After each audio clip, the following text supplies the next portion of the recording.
Hello, everyone. Good afternoon, good evening, or good morning. It depends on where you are in the world. Thank you for coming by and watching the video. I'm doing something a little bit different. I haven't done any uploads for the channel for over 2 years, pre-pandemic. If you check, uploads have been a long time. I took a long break from YouTube. I started streaming all my card game content here again, but I think I'm going to switch that up and go back to Twitch and just do pre-recorded content on YouTube. I think that's the best platform because YouTube right now, unfortunately, is not the best for streaming.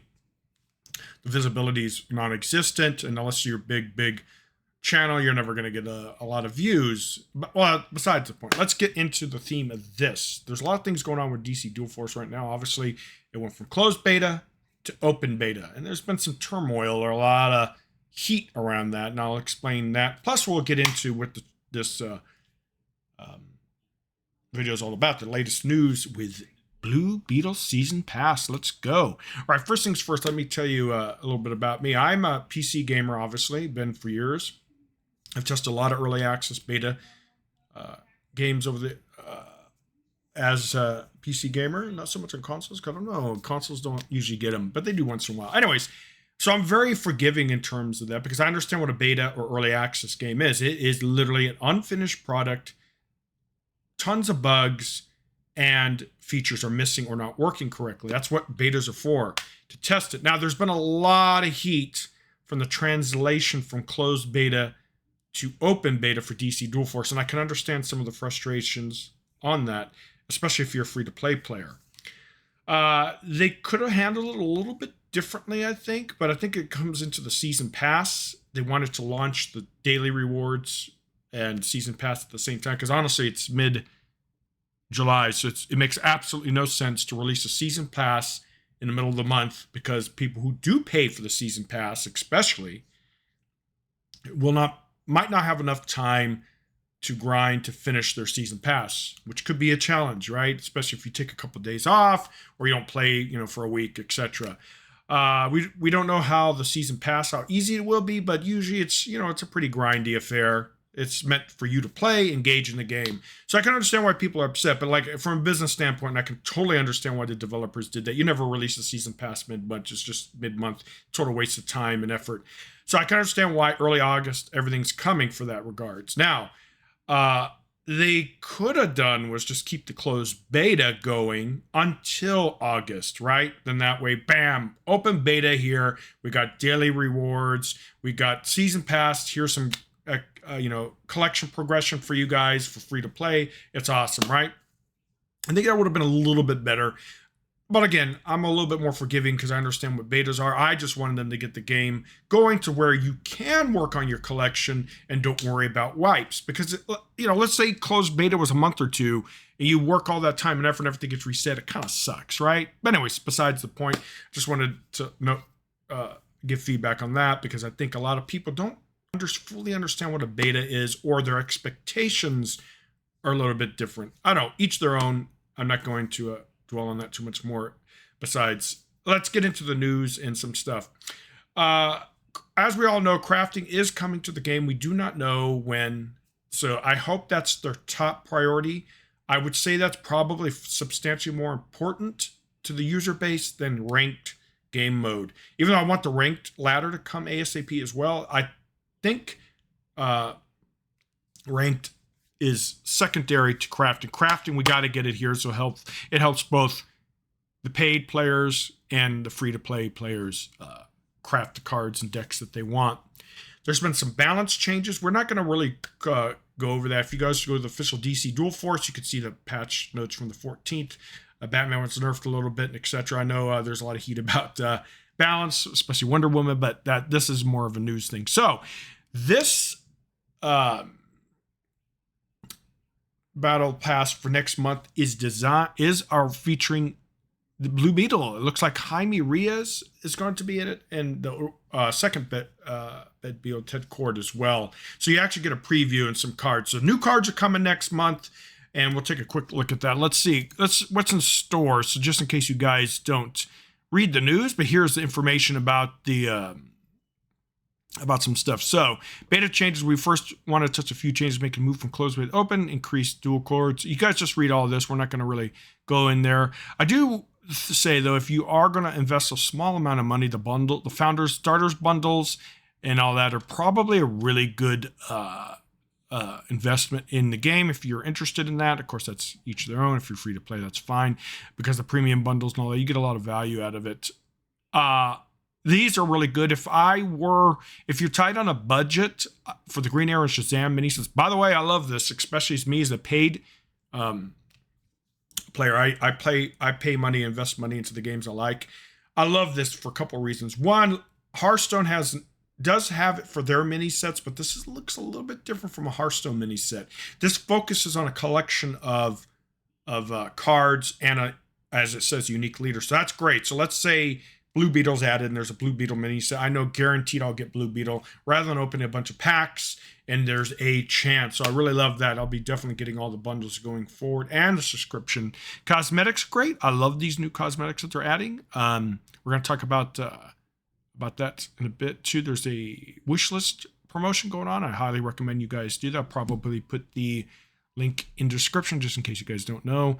That way we could get some unique art. So this is the bread and butter of what the news is about.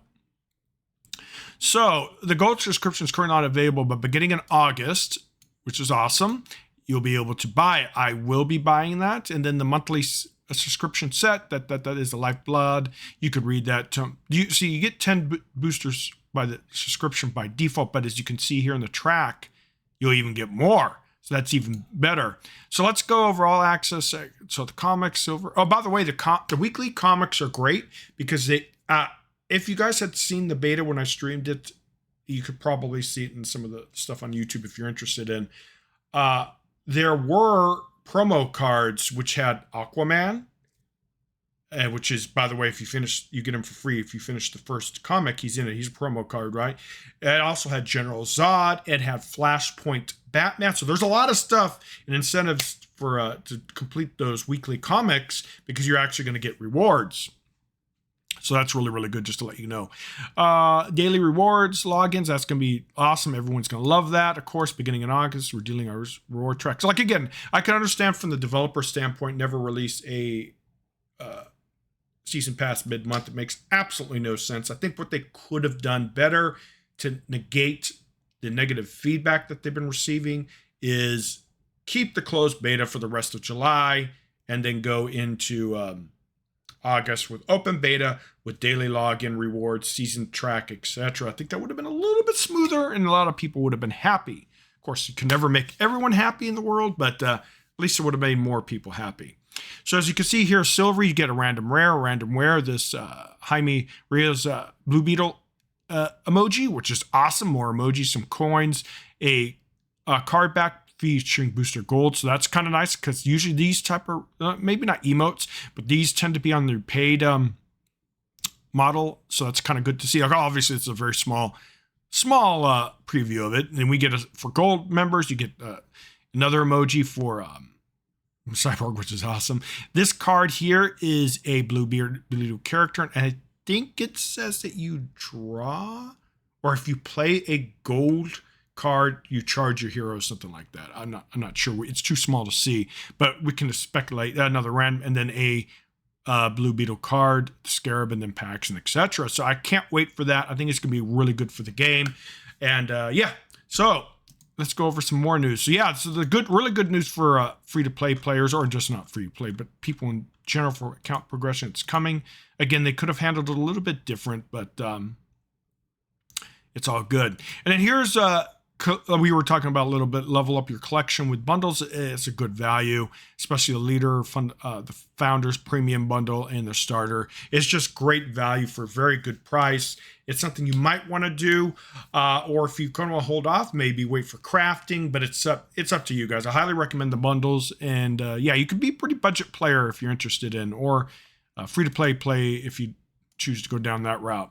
And the last bit in the wish list promo, and I'm loving this, that the fact that they see this. There's been changes though. It was giving Truth and Justice, but now it's giving Power Girl, Lex Luthor, and so that's kind of good. And the card back. So while go today and visit our Steam page, Epic Game Store page. It's coming on Epic as well. To encourage you to do so, we thought we'd run a community promotion inspiring wish listing on the 2 platforms where everyone playing DC Dual Force before a certain date can win a little power, and Lex Luthor too. So for at 3,000 wish list, I'm pretty sure this is going to be damn easy to get. We get Power Girl, which is a epic, by the way. So it's a little bit harder for you to get this card. At 6,000 wish listers, this is combined for Steam and Epic, not just one platform. Lex Luthor super rare recruit card. So that's good. At 9,000, unique Lex Luthor card back and profile image. Awesome. Love them seeing this. And at 12,000 wish listers, a special alternate art version of Lex Luthor leader card. I can hope we meet this milestone at minimum. I mean, as much as well, these are awesome too, of course. But this is such an amazing. I love the art in the game, and I would love to have this because I think this is substantially. No disrespect to the default. This is much better. And at 15,000 wish list, you get this card backs for each faction: Anarchy, Energy, Might, Tactics, and Tyranny. So it's a lot of incentive, guys.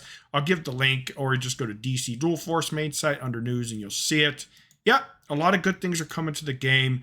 Like I said, I'm a beta guy, so I understand what a beta is and that it's a little bit of confusion. People say the game's launched. No, it's not.